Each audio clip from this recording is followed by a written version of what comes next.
Hi guys, Sci-fi recap here. Before we start, warning. Spoilers ahead.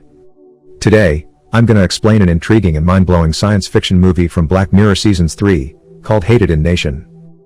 The movie starts with a journalist, named Jo Powers, walking towards her house when she receives a gift from an unknown. She has recently been subjected to online death threats after she published an article criticizing a disabled activist's suicide.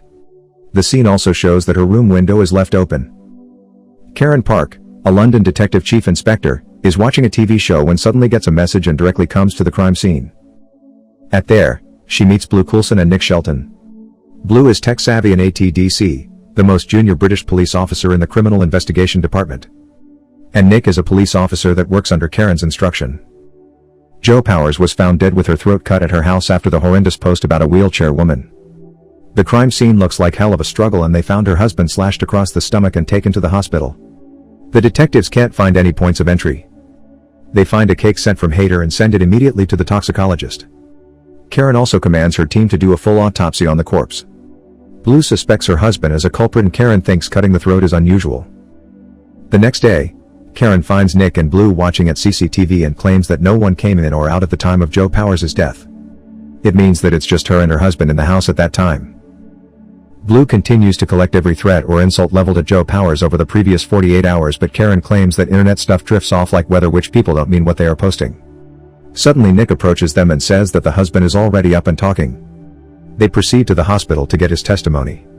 Jo's husband says that he heard his wife screaming and when he ran into her room, he saw the woman was cutting her head and her throat with a shard of glass. He tried to stop his wife and that was when he got slashed. After that, they finally can identify the cake sender's name, Liza Bahar, who is a teacher, and decide to visit her. Apparently, Liza Bahar was one of the netizens who posted a death threat to Jo Powers with the death to hashtag.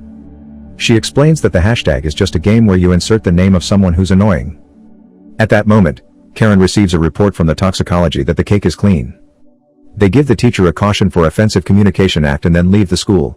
In the office, Blue and Karen are still investigating Jo's case when suddenly Nick interrupts the conversation and mentions people on the internet are now pissed off with Tusk, who is the Grammy Award-winning rapper. In a talk show, he insults a 9-year-old fan who is trying to emulate his dancing and suggests the kid to stop dancing.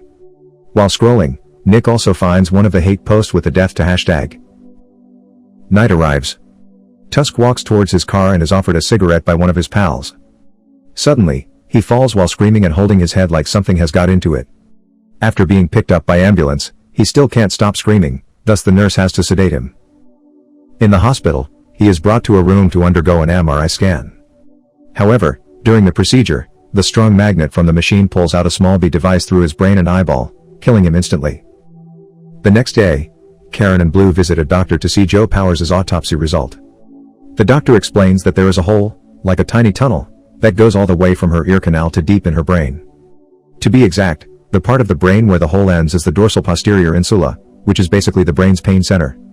Because of that, the victim will feel agony out of scale and will do anything to stop that. Surprisingly, the doctor also found a similar bee device from the Tusk incident, which according to Blue, is an ADI or autonomous drone insect from the Granular project. They immediately head to Granular headquarters. Upon arrival, Karen explains that the whole ADI project is funded by the government. They are welcomed by Vanessa, who then leads them to Rasmus, one of the higher-ups at the company. He explains that ADI was essentially created to replace near-extinct bees and is solar-powered. ADI also has a sensor which enables them to navigate and detect flowers nearby. These bee robots cover the whole UK and can reproduce by duplicating themselves and spreading out exponentially. After a short explanation about the robot, Karen shows Rasmus the ADI that caused Jo Powers' death. He explains that this bee robot is not designed to kill and has got military-grade encryption, which means that it has a very low probability of being hacked. Then he brings them to the control room where they monitor all the hive online. Blue tries to input Jo Powers' postcode and thanks to that, they are able to identify that a bee robot near the journalist house suddenly disappears from the control screen and finds out that someone has hacked the robot. When they command Rasmus to trace the culprit, he tells the detectives that it would be easier if he is not bothered by people around. So he swaps number with Blue to maintain communication later. Before they leave, Karen requests a list of Granular staff that had access to the system. At the office, Karen hands over the list to Nick and asks him to root out anyone interesting. Apparently, a National Crime Agency or NCA officer, Sean Lee, approaches them as he found the same bee robot that caused the death of the rapper. In the middle of her investigation, Blue reveals some similarities to both victims. She links the death to a website promoting a game named Game of Consequences, where Twitter users can vote to kill a hated public figure, with the victim selected via the most votes with death to hashtag and will be eliminated after 5 p.m. every day. The game was first published by a set of duplicate bot accounts. It also seems like the number of users participating in the game is growing exponentially. After realizing how the game works, the group then tries to identify and protect the next target. It's Clara Meads, who had recently tweeted a disrespectful selfie involving a military war monument. At the moment, she has already pocketed 880 votes on her name. Before picking her up, Karen phones Clara to alert her about the situation and tells him to pack up immediately. Blue also contacts Rasmus to monitor the area around the potential victim area. With his futuristic car, the NCA agent could turn every red light between the tracks to green. The group plans to rescue Clara to a secluded safe house for a terrorist informant. Upon arrival, Rasmus tells Blue that he picked up an attempted breach and one ADI just goes offline. They successfully rescue the potential victim to the intended place. But unfortunately, a lone ADI which initially targeted her manages to follow them. Rasmus from the control room informs the group that he just loses control to all be robots.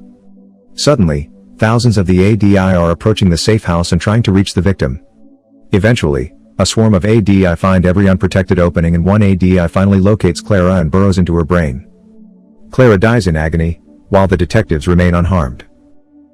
After the horrendous event, the group and Rasmus meet up and they have a little conflict.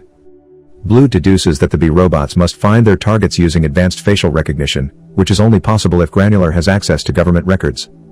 Blue confronts Lee and he is forced to admit that the government is covertly using ADI for mass public surveillance, as this was the only incentive to back the project with the necessary funds to make it successful.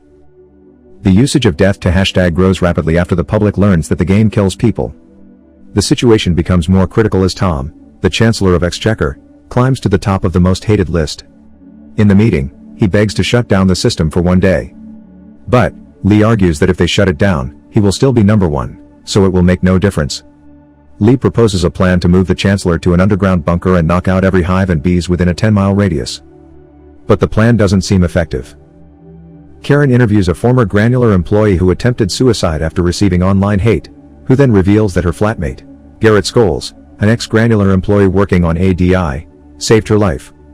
Her suspicion is confirmed when the ADI from Joe Powers' brain turns out to contain a manifesto written by Garrett. The manifesto further states that he wanted to force people to face the consequences of their actions and not be able to hide behind online anonymity. Garrett had left the country 6 months ago, but a selfie taken on his phone allows Blue to trace his exact location at the time. A raid on Garrett's hideout results in nothing as they are unable to catch the culprit. But Blue finds his unburned hard disk and brings it to the office. When connected to the ADI system, it downloads a list of everyone who has ever used death to hashtag. The list contains the participants' names and faces. Karen quickly works out that Garrett used hated public figures as bait. His plan was to use the ADI to kill all those on the list as the consequence of their action in social media.